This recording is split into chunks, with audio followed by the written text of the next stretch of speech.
Помина 9 месеци од ова тековна година, браќи и сестри. Денеска е посебен ден за нас овде, кај што уште еднаш ќе се потсетиме на големата жртва што Господ Исус ја дал за нас. Пред да пристапиме кон овие символи, едно проучување кое ќе ни помогне брзословно Библијата, подобро да ја сватиме Христовата жртва, односно каков е нашиот однос кон светлината. На почетокот би сакал да прочитам еден текст како воведен текст, а тој во Исаија, 9 глава, 2 стих, еве што вели. Народот кој одеше во темнина, виде голема светлина. Оне што живеа во мрачна земја, ги осветли силна светлина. На друго место, Библијата вели дека мрак ја покрие ова наша планета. Меѓутоа, Бог има свој народ кој ќе светли и ќе ја шири вистината. Последна рецитација, сега ќе ја прочитаме заедно, една песна која се пее, јас издвоив само неколку реченици. Темна е ноќта, небото е мрачно и тмурно, нема звезди ни месечина. Се чувствувам уморно, темно е. Луѓето уживаат во надежда дека се ќе биде подобро, дека нема да умраат од глад. Сите чекаме малку подобри денови. Темна ноќе, зората никогаш нема да се раздени. Темна ноќе, зората никогаш нема да се раздени. Темна ноќе, небото е тмурно, нема звезди ни месечина, се чувствувам уморно. Може би ова песна, браќи и сестри, ни покажува да се пронајдеме себе си во овој мрачен, темен свет. Наистина, кај да се свртиме, не мислам за она физичка темнина, туку за духовна темнина. Што ќе правиме во таа мрачна темнина кога е се темно, тмурно, како што вели и ова песна која се пее? Би сакал сега еден пример да ви раскажам како вовед во ова наше проучување. Во Белград, во Србија, во една киносала се прикажувал документарен филм за една девојка. Може би тој филм е нормален и не би представувало ништо посебно ако не го гледаме од духовен аспект, од физичка страна ништо. Разни филмови, дали документарни или слични. Меѓутоа, овој филм документарен бил направен, снимен од една девојка, односно за една девојка по име Верица Капричич. Навидом обична девојка. Филмот почнал, девојката дома пере алишта, пегла, готви, оди на пазар, разговара со соседите, ништо вообичаено. И веќе како одминувал филмот, им станувал досаден на публиката. Здодевен филм. Знаете, кога е здодевен, луѓето свиркаат, дофрлуваат, зборуваат меѓу себе и така натаму. Мрморат. Меѓутоа, најгласен во довикувањето и во тоа мрморење било едно момче од 70-тиот ред во киносалата. Еве тој што кажа. Што не интересира кој е Верица Капричич, баш не е гајле. И така почнал да разговара гласно. Но додека филмот течел, отеднаш се покажала сцена како Верица оди по патот, се сопнува и паѓа. Се свртува кон камерата и вели: јас сум Верица Капричич, родена слепа. Во тој момент во салата престанал тој жагор, тоа мрморење. Сите ги отвориле очите и во исчекување кој ќе биде следниот кадар на филмот. Во салата завладеела тишина. Така да луѓето поштале со внимание да слушаат, односно да гледаат. Така веќе филмот бил при крај, луѓето полека очекувале како ќе заврши. И филмот завршил. И знаете што се случило? Кога завршил филмот, сите станале и со голем аплауз покажале респект и почит кон таа девојка, која била слепа од раѓање, меѓутоа ги извршувала сите работи во домакинството, одела на училиште, на школу, на факултет и така натаму. Што мислите, кој бил најгласен во аплаузот? Момчето од 17-тиот ред. Станало тоа момче и почнало да вика: "Браво, браво, Верица!" И потоа седнал. И во тој момент, од 10-та страна негова, таму на редот, станала девојка и му се представила на момчето: "Јас сум Верица Капричич." Повеќе не можел емоциите да ги задржи ова момче, пошел да плаче, се свртел кон неа и рекол: "Сестро, прости ми, бев слеп." Верица, браќи и сестри, иако била слепа од раѓање, се обидувала да изгледа што е можно понормално, да го живее својот живот како нормални девојки и жени. А од друга страна, ова младо момче што седело во киносалата и покрај добриот физички вид бил духовно слеп. Не можел да ја примети девојката која седела поред него, а ја гледал на екранот на документарниот филм.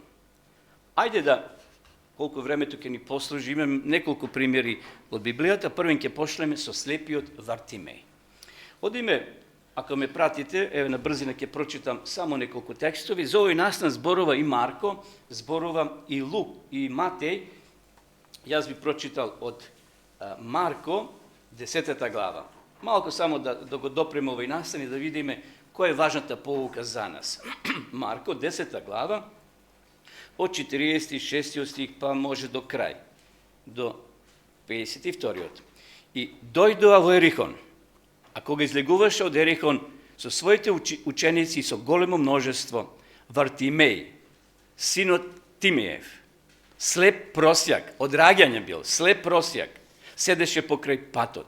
И штом чу дека тоа Исус Назареецот, почна да вика и да вели: "Исусе, сине Давидов, смилувај ми се." А мнозина му се закануваат да молчи. Интересно. Што ти имале проблем ако тој почнал да вика? Зошто го замолкнувале? Но тој викаше уште посилно: "Давидов сине, смилувај ми се." Исус застана и рече: "Повикајте го." И го повика слепецот и му рекоа: "Не бој се, стани, те вика." А тој ја фрли својата наметка, скокне и дојде при Исуса. Исус пак проговори: "Што сакаш да ти сторам?" Го нагласувам ова: "Што сакаш да ти сторам?" А слепецот му одговори: "Учителе, да прогледам." Тогаш Исус му рече: Оди си, твојата вера те спаси." И веднаш прогледа и тргна по него по патот. Интересно, Исус го примител овој човек, а и човекот слушнал дека некој доктор ќе помине низ таа улица, доктор кој има лек, кој може да му ги отвори очите, односно да го излечи. Исус му поставил интересно прашање: "Што сакаш да ти сторам?" Зарем на слепец му се поставила такво прашање, што му рекол: "Дојди или донесете го." Можел овој човек да каже: "Па јас сум слеп, не можам да дојдам, дојди ти кај мене." Меѓутоа, сепак, овој човек по цена и да му се смеат другите, како овде што вели Марко, му велеле: "Немој да одиш, како не ти е срам да викаш толку силно?" Па знаеш што е Исус. Меѓутоа, тој бил упорен, знаел дека тој човек има лек за него. Браќи и сестри, зошто Исус му поставил такво прашање? Што сакаш да ти направам? И во друга прилика Исус ќе постави слично прашање на еден друг човек. Во Јован 5:6 вели: "Кога Исус го виде како лежи и кога узна дека веќе долго боледува, му рече: Сакаш ли да бидеш здрав?" Замислете, лежите во болница, градската, и доаѓа некој доктор кој има моќ, сила да ве излечи и вели: "Дали сакате да ве излечам?" Тоа прашање би било, вишок би рекол, било навистина чудно на болен човек да му кажуваш, да го прашаш: "Сакаш ли да бидеш здрав?" Но очигледно Исус со право поставува, зашто имало луѓе кои имале такво прашање добиено и одбиле лек, сакали понатаму да останат во својата болест или во својата слепоќа. Вартимеј имал вера во Господа. И текстот вели: "И веднаш прогледа." Нема потреба да оди да прави кал. Знаете, еден друг исто така плувачка, па морал земја да земе, па да ги намачка, тоа веќе дело, гест од човекот што требал да биде излечен. Но овде, за овој човек, текстот вели, и веднаш прогледа и тргна по него по патот. Ај сега да си го замислиме овој настан. Вартимеј се враќа дома, цел град, цела улица слушнале дека Вартимеј повеќе не е слеп, дека чудо се случило, од раѓање Исус го излечил. Дома кога стигнала таа вест, навистина сите се радувале, дошли кумовите, роднините, пријателите, браќата, сестрите, не знам што имал родбина, меѓутоа очигледно имал. Поминало ден, 2-3, полека се смирила ситуацијата. Иако биле радосни домашните, веќе петиот ден снемало пари во нивниот буџет. Зошто? Зошто Вартимеј што правил? Просел. И луѓето поминували, му давале пари од милост. Сега Вартимеј не сме да отиде тамо на плошадот да проси, зашто тоа би било изигрување. Зашто луѓето веќе слушнали дека тој не е слеп и може да работи. А еден човек кој бил цел живот слеп, не може да биде веднаш сметководител, да биде трговец, директор или некоја друга важна функција. За таквите луѓе која е работа? Да цепе дрва, да чисти некој двориште, тоа е за него. А тоа не се плаќа многу. Копање канали, носење товари. Може ли тогаш Вартимеј да бил задоволен од лекувањето? Дали семејството и понатаму живеле во радост кога секнале парите, нема допринос, нема Вартимеј не носи веќе пари дома. Очигледно, цел живот тој ги хранел.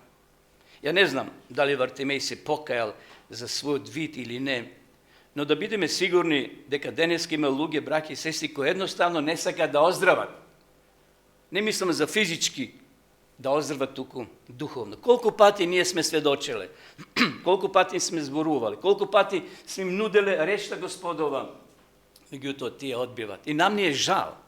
Ке дојдат, што се вели, до базентот, и откажуваат. Имало и такви моменти.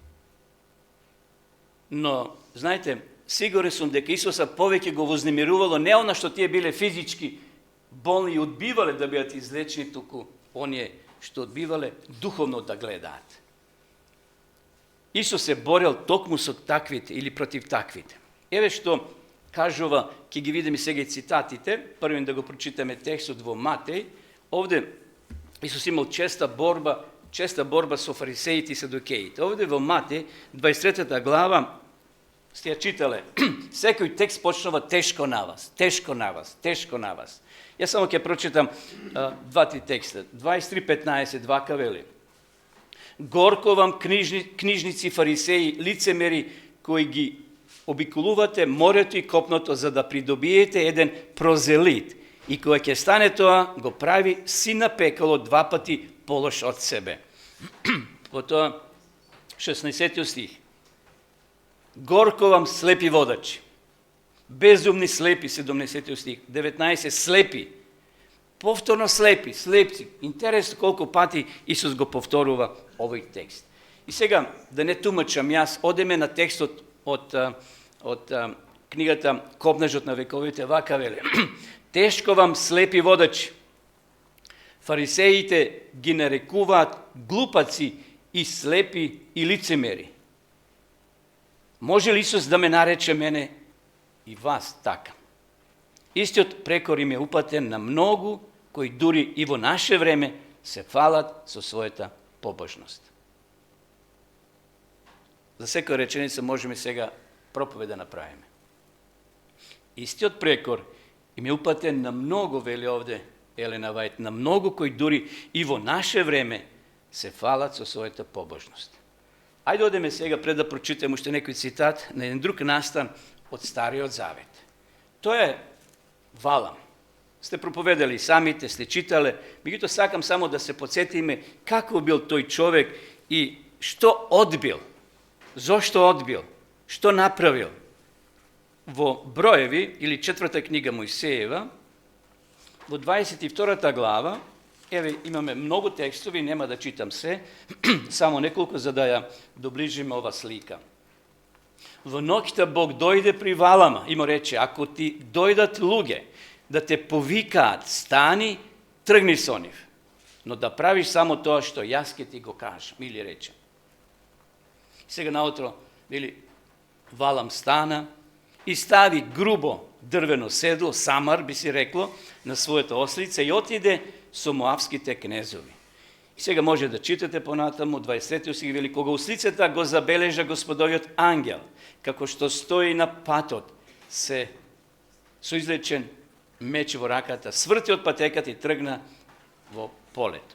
И сега да не читам се, може сега одиме на 31-иот, кулминација на овој настан и 32 стих вели, тогаш Господ му ги отвори очите на Валама. Валам не бил слеп, браки и сестри, физички. Тој имал добар вид. Меѓутоа, очигледно, и тој физички вид бил замаглен од неговата себичност, лакомост, гордост. И Бог вели му ги отвори очите. 31 стих. И тој го виде Господовиот ангел, како што стои на патот со гол меч во раката. Кога Бог ќе ти ги отвори очите на тебе и на мене, ќе се видиме какви сме. Еден друг човек, Божи, Јаков, сега само успат го кажуваме, кога Бог му ги отвори очите, и што виде Јаков, кога спиеше на каменот, која му беше перница? Ги виде ангелите. Кога Бог ќе ни ги отвори очите, ќе видиме ние какви сме. Какви сме. Браќи и сестри, Валам бил слеп. Слеп што не го видел ангелот. Ајде да го видиме, да го прочитаме коментарот. Заслепен од алчност и себичност. Човекот кој тврдил дека е Божи пророк. Пазите, не бил тоа обичен човек. Обичен, под наводници кога кажуваме обичен. Бил Божи пророк. Кој се изјавувал дека му се отворени очите. И дека го видел лицето на семокниот, не го забележал Божиот ангел. Кога ниедно животно не го видело. Кога ниедно животно не го видело. Колкумина од нив биле измамени на тој начин. И следниве зборови, неговата мудрост се претворила во лудило. Неговиот духовен вид беше помрачен. Тој целосно се заслепи себе си, починувајќи се на силата на сатаната. Тој е втор пример. Одиме накратко на третиот пример. Се вратиме назад во втора книга Мојсеева. Ќе видиме еден друг Божи човек кој бил рамо до рамо со Мојсеја. Тој е братот на Мојсеја, Арон. 32 глава од 1 до 5. А народот, гледајќи дека Мојсеј не слегува долго од гората, се собра околу Арона и му рече, стани. Уште му наредува, стани, направи ни Бог, па нека оди тој пред нас. Не знаеме што се случило со тој човек Мојсеј кој не изведе од египетската земја. Изваете ги златните обетки што висат на вашите уши, на вашите жени, вашите синови и вашите керки. Очигледно и мажите носеле обетки. Сега ни е чудо кога мажите ќе стават обетки. Тетоважа, сега тоа модерно, и жени и мажи млади се тетовираат. Тоа и Библијата го имало, и Бог тоа остро го осудува. Да се тетовираш, да се режеш, да се бодеш на нос, на раце, на прсти, на стомак. Извадите ги златните обетки. Им одговори Арон, па донесете ми ги мене. И сиот народ ги сипна златните обетки што ги имаше на ушите и му ги донесо на Арона. Откако го прими златото од нивните раце, го растопи во калапи и направи леано теле. И те извика, овој твојот Бог Израеле. Зарем е можно, браќи и сестри? Какво чудо Бог прави таму во Египет, кога јадат јагне и тоа зеле што било тука подготвено. Не еден израелец не загина. Сите излегле 2 милиона, без пушка да пукне. И Бог ги храни, Бог прави чуда. И сега народот толку паѓа духовно ниско, повторно им се враќаат тие слики, кои на тие божества што ги гледале катадневно во Египет. Не може така лесно да се ослободат. Нивниот водач го нема, Мојсей може би умрел. Ајде, Ароне, направи ни Бог. И навистина, колку биле слепи тие луѓе. Не само луѓето туку, и самиот Арон. Преки сестри, Ајде да прочитаме понатаму што се случува. Пред да отидеме на самиот текст, што ќе го прочитаме малце подоцна, додека Мојсей бил горе на планината, со потреба за да се сретне со живиот Бог, неговиот брат Арон целосно го изгубил духовниот вид. Целосно Арон го изгубил својот духовен вид. Тој попуштил и направил златно теле. Да, и народот бил виновен, меѓутоа тој како водач морал да ги спречи. Но сепак тој попуштил. Браќи и сестри, и денеска секој од нас може да биде во слична или иста ситуација како што бил и Арон. И денеска ние сме притиснати од овој свет, разни информации, дали ќе попуштиме или не, или ќе останеме чврсти на вистината. Да се навратиме на Новиот Завет и уште еден текст ќе прочитаме и да видиме што се случило со учениците, што се случувало со црковните водачи. Овде во Јован, во 9 глава, би сакал само да прочитаме, потоа ќе одиме на овие цитати што ги приготвив, да видиме како Исус гледа на таквите водачи. 9 глава, од првиот стих, па читаме неколку текстови. 9 глава. И кога заминуваше виден човек слеп од раѓање, повторно слеп од раѓање, не е тој што читавме на почетокот, неговите ученици го праша: Рави, кој изгрешил, тој или неговите родители да се родил слеп? А Исус што кажал? Не сгрешил ни тој, ниту неговите родители, туку за да се појават Божите дела врз него. Ние треба да ги извршуваме делата на оној кој ме прати додека е ден. Доаѓа ног кога никој не ќе може да работи, додека сум во светот и така натаму, сега да не ги читаме сите текстови и да не сетио си вака вели. Значи дошле, овие учителите го прашуват: кој ти излечи? Тој одговори: човекот кој се вика Исус направи кал. Тоа е тај настан за кало, значи направил кал, ми ги намачка очите и ми рече: оди во Силомската бања, измий се. Јас отидов, се измив и прогледав. Му рекоа: каде е тој? Тој вели: не знам. Беше тука Исус и заминал. И навистина Исус не сакал долго да се задржува кога некој настан ќе се случи. Тој не сакал популарност да му аплодираат, бидејќи имало и они кои го вребале да го убијат. И што се случува понатаму? 26 стих. Тогаш му рекоа: што ти стори? Како ти ги отвори очите? А тој одговори: веќе ви реков и не чувте. Што сакате да чуете повторно? Да не сакате и вие да му станете ученици? Тој ги погодил во живецот овие црковни водачи. Тие го укори и рекоа: ти си негов ученик, а ние сме Мојсееви ученици. И што се случува? 34 стих. Му одговори и рекоа: ти истиот си роден во греови и ти ке не учиш нас. И го истераа надвор. Друг превод вели: го истераа од црквата, го истераа од храмот. Ај сега да ги прочитаме тие неколку текстови на брзина и да видиме како бил тој нивни лош однос. Вели: збунетоста во која западнале фарисеите, нивниот сомнеш и предрасуди, нивното неверување во фактите од овој случај ги отворија очите на мноштвото. Значи, мноштвото добило отворени очи, а црковните водачи уште повеќе фластери залепиле. Гледале жив случај како ова момче е излечено од страна на Исуса, а тие тоа не сакале да го видат. Збунетоста во која западнале фарисеите, нивниот сомнеш и предрасуди, нивното неверување во фактите од овој случај ги отвори очите на мноштвото, особено на обичниот народ.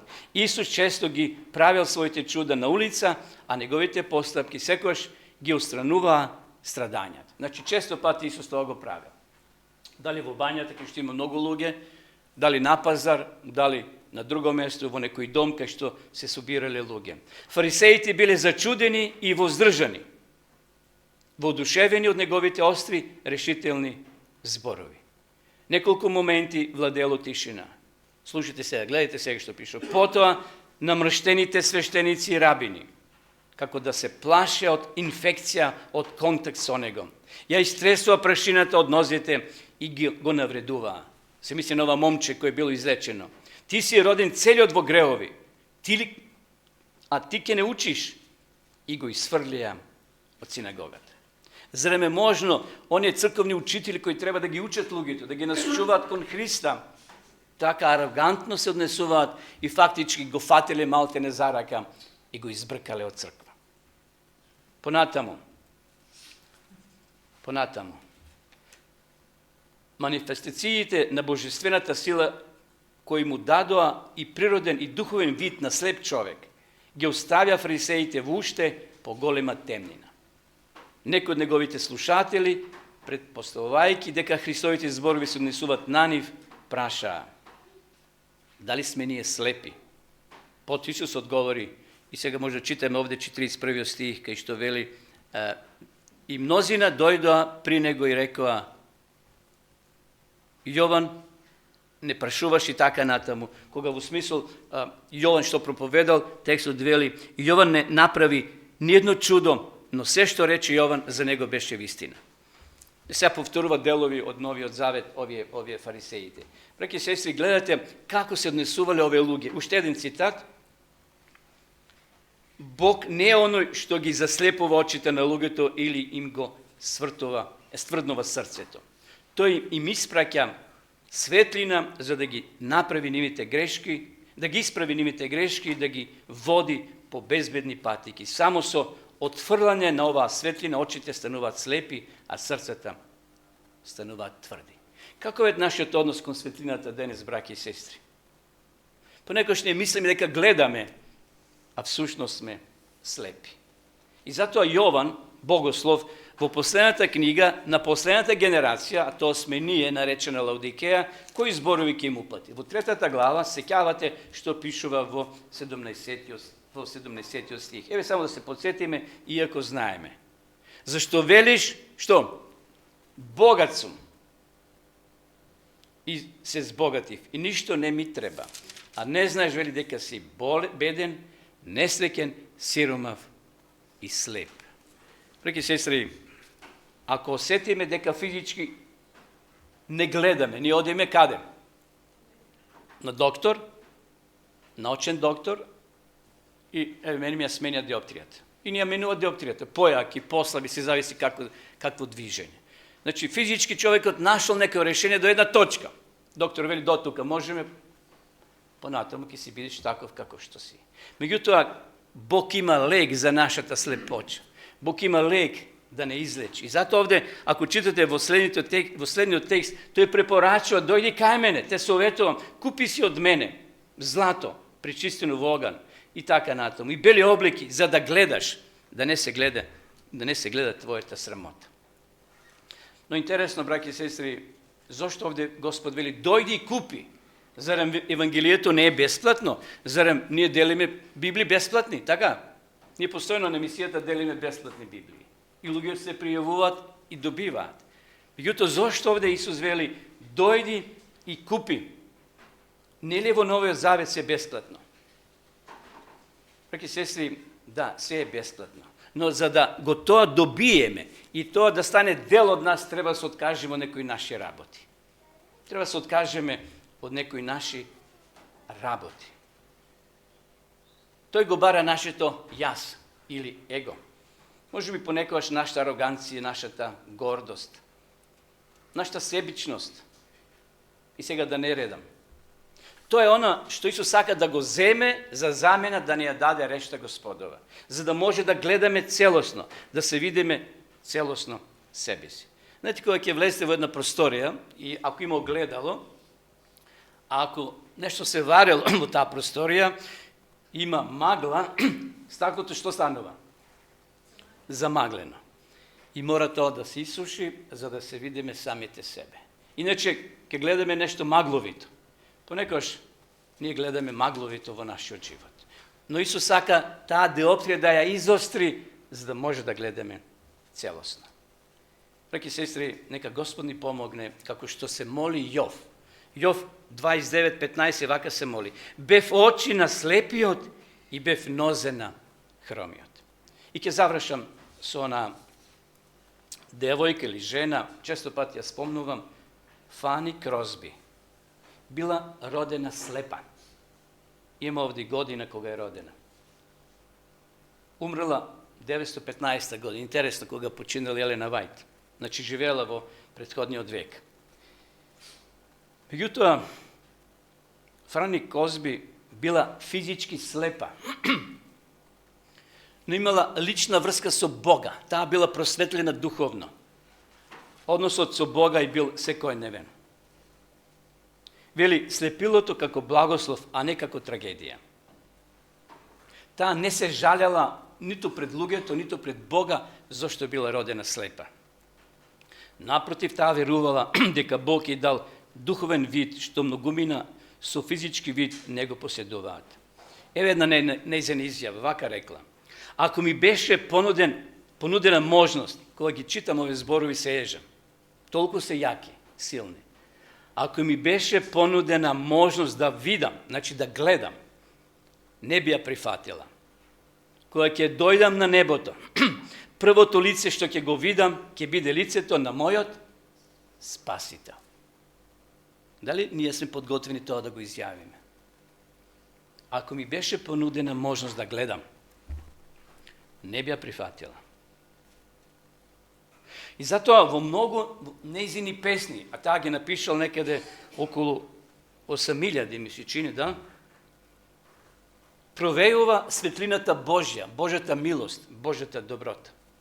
Еве една песна, успеа да ја преведам, вели вака: Исусе, држи ме близо до крстот. Таму е скапоцен извор. Бесплатен за сите, лековит поток тече од планината Голгота. Ова песна и во другите строфи, браќа и сестри, зборува за светлината која доаѓа од крстот. Светлината која доаѓа од крстот преку вера, молитва и Светиот Дух. Не преку телесни очи. Денеска има многу луѓе кои имаат соколови очи, а духовен заматен вид. Ништо не гледат. Божјата светлина била длабоко внатре во срцето на Фани Крозби. Иако нејзините очи никош не ја видела светлината. Таа е мртва, почината е. Некаде преку 90 години, мислам, доживеала. Но што рекла? Кој ќе се најдам во Царството Небесно. Првиот што ќе го видам, кој ќе биде? Мојот Спасител, мојот Исус. Иако нејзините очи никош не гледале, не можат да видат, таа го носела вистинското светло во своето срце. За неа Божјата светлина навистина не беше само надеж за вечноста, туку секојдневна сила и утеха. И знаете што? Многу луѓе кои се обратиле благодарение на нејзините песни, им се отворили духовните очи. Денеска има луѓе физички кои се слепи. Но тие се така радосни, така весели, така позитивни. А понекогаш ние со физички очи, 100% кои гледаме, обратно се однесуваме. Во низините химни, се вели во низината кратка историја, светлината вели не е далечна, таа е присутна, тивка, но мокна. Таа светлина ја водеше, ја претвараше низината темнина во песна и светлина. Може сум слепа, зборувала таа, но јас го гледам Бога појасно од многумина што гледаат. Браќи и сестри, Фани можел да го обвини Бога. И денеска многу луѓе кои се инвалиди, слепи, го обвинуваат Бога, вели: Боже, зошто ме створи таква? Зошто сум се родила и сум се родил таков? Можел да биде огорчен цел живот Франи Козби. И така, во еден духовен и физички мрак, таа би тонела и би починала како и други луѓе. Меѓутоа напишала, реков, 8.000 песни, кои се отпечатени во милионски примероци и во многу христијански цркви, тие песни се пеат. Иако била физичка слепа, таа сепак ги отворила духовните очи на илјадници луѓе за да го запознат Бога. Дали сме ние денеска подготвени да Бог ни ги отвори целосно нашите духовни очи? Како што се молел и самиот Јов: Боже, дај да бидам очи на слепите. Нека биде, браќи и сестри, тоа и наша молитва. Да Господ ни ги отвори очите и кога сега ќе пристапиме кон овие символи, да со духовни отворени очи да знаеме зошто го земаме тоа, зошто земаме леб и чаша вино, Зошто ќе имаме и обред на понизност? Не само една формалност. И затоа вели таму Павле во Коринтјаните кој недостојно јади или пие. Не е тоа за грешноста, па за грешни ова света вечера. И никој од нас не треба да каже јас сум грешен, недостоен и не смем да примам. Не, тоа е погрешно сваќање.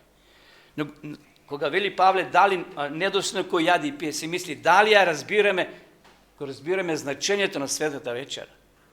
Ова света вечера за нас грешните. И затоа сме дојдени овде да побараме прошка и кој ќе излеземе од ова просторија, да излеземе ослободени, очистени и додеме во нови победи со Христа, со Неговиот Свети Дух, во деновите кои се пред нас. Нека нашиот однос кон светлината биде онака како што Бог сака. Да Господ, браќи и сестри, ги отвори нашите духовни очи. Нека му е слава на Бога за тоа. Амин.